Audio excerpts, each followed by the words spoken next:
So I was like, God, what do you want me to talk about this morning? And he says, go to Acts chapter 12. And I said, okay. So I jumped on over there, and, King Herod killed James, the brother of John. And he saw how excited the people got about it. So he went after Peter and put Peter in prison. And as Peter's there in prison, the church was in constant prayer for Peter. And God sent an angel. And the angel hit Peter and said, get up, get out of here. And so Peter, I'm sure being kind of drowsy, still half asleep, maybe walking in the spirit a little bit, is not sure what's happening, but yet he's still obedient.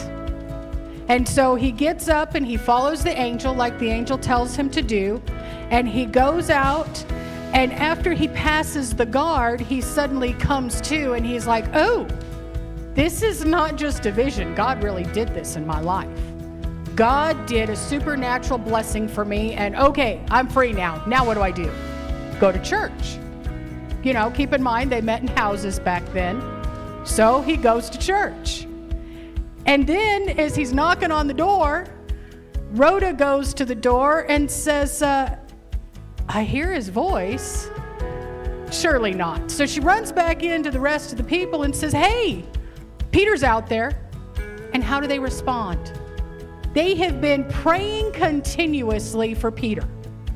And whenever he shows up, they respond by slamming the door in his face in astonishment and unbelief.